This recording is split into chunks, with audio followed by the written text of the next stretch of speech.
Thank you for joining. My name is Laura. I am a California licensed marriage and family therapist. I live in San Diego, California, and have my own private practice. This is me in the skating videos, me and all of them. And this is definitely my expression of gratitude and recovery, kind of in a creative way. And a platform to talk about psychology, philosophy, and the meaning of life. Oh, and so many other things. So today, I'm using a little bit of a different format. I'm skating through Mission Beach. This actually was yesterday on, I believe, the 16th of March. So there was some St. Patrick's folks out and just an amazing sunset right around 7 p.m. I had something amazing happen after I took this video. I actually ran into a client of mine that I had worked with as a child. And when I was in child welfare services as a therapist, and it was awesome to see him as an adult, and he has his own children now. And at any rate, wonderful to see him if he's listening. Thank you. And it's just so great to be able to reconnect with people that I've worked with. And so if any of you are out there listening, thank you so much for being a part of my life. All right, back to today and Freud's defense mechanisms. Okay, we're going to talk about projection. And have you ever been irrationally annoyed by someone and later realized it had way more to do with you than it did with them? Maybe someone seemed arrogant or needy or attention-seeking or lazy, selfish. Something in you gets activated, not just noticing it, not just discerning it, but feeling emotionally charged by it. This may not be random. It may actually be one of the most important psychological clues you can get about yourself. And today I want to talk about one of the most famous defense mechanisms in psychology and my all-time favorite defense mechanism, projection. Yes. You are such a philosopher and a budding psychologist by listening to this content. Okay, we're going to talk about where it comes from, what Sigmund Freud meant by defense mechanisms, how projection shows up in everyday life, and then we're going to go deeper into something Carl Jung expanded on, because projection isn't just something to stop doing, it's actually a doorway into integration. And integration is how we become more whole. All right. Part one, what are defense mechanisms? Before we talk about projection specifically, let's talk about defense mechanisms. Defense mechanisms are unconscious psychological strategies the mind uses to protect us from anxiety, shame, inner conflict, painful emotions, or truths we're not yet ready to face. In other words, your mind is always trying to preserve your sense of self. Sometimes that's helpful, sometimes it distorts reality. When something feels too threatening to consciously own, a feeling, an impulse, a desire, an insecurity, a fear, a trait, the psyche may defend it. That's what defense mechanisms do. They reduce emotional discomfort. It's a coping strategy. But the problem is they often do it by sacrificing clarity. So instead of actually dealing with what's inside us, we displace it, distort it, deny it, rationalize it, or in this case, we project it outside of us. All right, part two, a little Freud for you. Dr. Sigmund Freud is often considered the father of psychoanalysis. Now, Freud gets caricatured a lot. People hear his name and immediately think of weird, odd theories or outdated ideas. But regardless of whether you agree with every detail of Freud's work, his influence in psychology is massive. Freud introduced the idea of much of human behavior is driven by unconscious processes, that we are not merely as aware of ourselves as we think we are. He believed that we often act from hidden motives, unresolved conflict, repressed feelings, and internal tensions that exist outside of conscious awareness. That idea changed psychology forever. And one of the most enduring contributions from psychoanalytic thought is the concept of defense mechanisms, the ego, the part of us trying to maintain stability and function in reality. Freud is responsible for some of the most commonly used pop culture terms as well. I mean, the term denial is a creation of his. A complex, if you refer to someone as a complex, having a complex, he created that idea.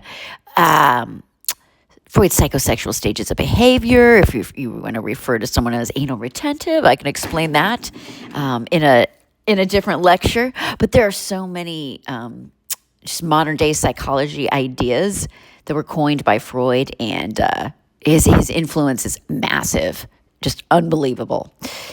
He would be one of the people I would have dinner with if there were, the question, who would you have dinner with if you could? He's one of them, along with Carl Jung. So the ego, the part of us trying to maintain stability and function in reality, doesn't always want to face painful truths.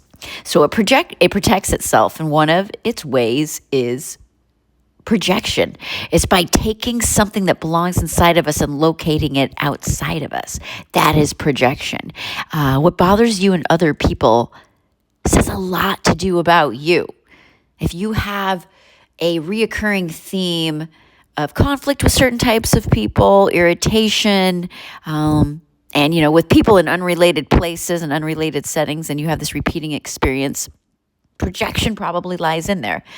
What is it? Projection is when we unconsciously attribute to someone else a feeling, motive, quality, trait, or impulse that we do not want to recognize in ourselves. Let me say that again because it's very important. Projection is when we disown something. It's not yet integrated into the self. Something in ourselves is disowned, and then we see it in someone else. We cannot accept that we may be doing it, but we can certainly see it in someone else. It's not always that the other person has none of that quality. Sometimes they do. So you may be criticizing someone, and that it may actually be a truth. They may actually possess that quality. It's not really about them, though. It's about your reaction to them. What makes it projection is the emotional charge, the intensity, the disproportionate reaction, the fixation. It's when something in another person becomes a psychological screen, a complex for something unresolved in you, a repeating experience you have when you think of this person, a narrative you've created. Kind of think of parasocial relationships. That's about having unrealistic connection with someone that you actually don't really haven't in reality had those defined, meaningful interactions with. You're placing meaning on that, by your own projection of what's going on. So that is also a projection. That's like a romantic projection or an attachment projection. It's something that you need internally that you see in someone else and you place it on them. We can consciously or unconsciously say they're the problem. We can say they're narcissistic or pathetic. We can say they're desperate, they're selfish, they're fake, they're too much. But sometimes, that's true. But sometimes you're actually looking in the mirror. That's Freud's mirror. And you're actually just seeing back a reflection of what you're struggling with in life. What bothers you in others matters. Everyday examples of projection. Here's where it gets practical. Let's say you're trying to be good, disciplined, controlled, restrained. You're on a strict diet. You're denying yourself pleasure. You're suppressing your own cravings. You're not eating ice cream. You're going to bed on time. You're not drinking alcohol. Then you see someone else eating ice cream, getting drunk, posting about it online, laughing, enjoying themselves. What do you feel? Is your response neutral? Good for them. That's their life, their body, their choice, their money. That's one thing. That is actually very balanced and grounded. But if your reaction is, wow, that's disgusting, people have no self-control, that's why people are unhealthy, how could they do that? I don't want to see them anymore. How can I agree with anything they say if I see them doing this? You might want to ask, why am I so activated by someone else's freedom? Because sometimes what irritates us and others is not the behavior itself. It's part of us we've exiled. Another example, someone online is posting selfies, dancing, feeling themselves, being expressive. Immediately the reaction is, she's so attention-seeking. She's so full of herself. She needs validation. She's doing too much. Maybe the deeper question is, what part of you is shamed for taking up space? What part of you is afraid to express joy? What part of you is not confident that bothers you that you see someone else? What part of you wants to be seen but learned it wasn't safe? Another one, you accuse someone else of being controlling, but underneath, you are the one who's deeply anxious, trying to control outcomes because uncertainty feels intolerable, or you call someone too emotional when really you've cut yourself off from your own emotional world. And their emotional expression threatens your adaptation. Projection often reveals not just traits we reject, but needs we've disowned. What bothers you and others matters. This is where it gets very powerful. A question I love is, when's the last time you got really annoyed with someone? Not mildly, really annoyed. What exactly bothered you? Was it they were too loud, too needy, too arrogant, too passive, too seductive, too emotional, too messy, too independent, too ambitious, too selfish? Then ask the deeper question, what does that trait represent to me? Because often the trait is symbolic, because arrogant means they take up space in a way I never allowed myself to, because needy means they're expressing needs I learned to suppress, because lazy means they're resting in a way I secretly resent because I built my identity around overfunctioning. Maybe selfish means they have boundaries and I don't. This is why what bothers you and others can be incredibly revealing, not because every irritation is projection, not because discernment isn't real, not because bad behavior doesn't exist, but because the intensity of your action is often a clue. If you are unusually activated, fascinated, repulsed, fixated, or morally inflated around something, it may be touching an disintegrated part of yourself that you're projecting out. Freud opened the door. Jung went deeper. Freud gave us the language of defense mechanisms, but Carl Jung took the idea deeper into the realm of the shadow.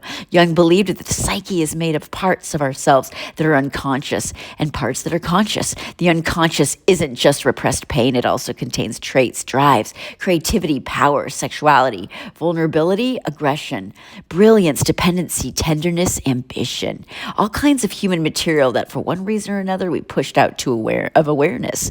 A lot of that becomes what Jung called the shadow. The shadow is not bad, it's just disowned. If the parts of you that were rejected, shamed, punished, or never fully developed, what happens to them? It's those parts that become disowned parts. They don't disappear. They become projected. It's a fractured self. This is the part that I really want people to understand. Projection is not just about being wrong about other people. It's about being disconnected from parts of yourself. If a person triggers you intensely, sometimes they're carrying, psychologically speaking, a piece of you, unclaimed material. Maybe it's your unowned anger, unowned sensuality, unowned confidence, unowned neediness, unowned selfishness, unowned grief, unowned playfulness. And because that part has not been welcomed inside your own psyche, you experience it out there. You react to it. What you don't address in yourself, you will hyperfixate on others. Judge it, fight it, fixate on it. That's why projection can look like hatred, but it can also look like obsession. It can also look like adoration, because what you idealize is also a projection. You're not just projecting the bad stuff. You project your gifts too. The work is integration.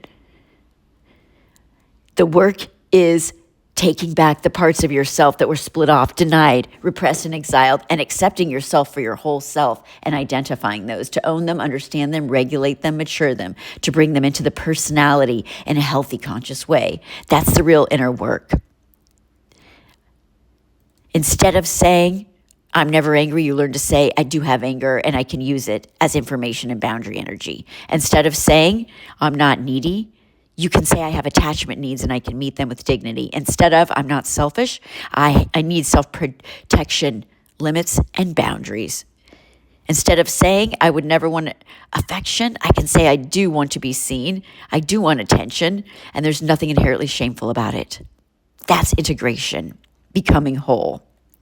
And in a future video, we will talk more about Carl Jung's concept of integration, and really, the intervention that we utilize when it comes to disowned parts, and recognizing defense mechanisms or behaviors. Basically, we're talking about shadow behaviors here. Thank you so much for listening. Thank you so much for staying till the end. Please let me know in the comments what you like, which defense mechanisms you'd like to explore next. And like I said, we will go also deeper into Carl Jung and his interpretation of integration and how we integrate unhealthy coping, such as the use of these defense mechanisms. So once again, Freud's mirror, what is reflected back to you is often a projection of yourself. So please subscribe, please like, please share. I'm also on Patreon, where I have self-help worksheets and deeper, meaningful work. So next time you're triggered, look inward. And look into Freud's mirror.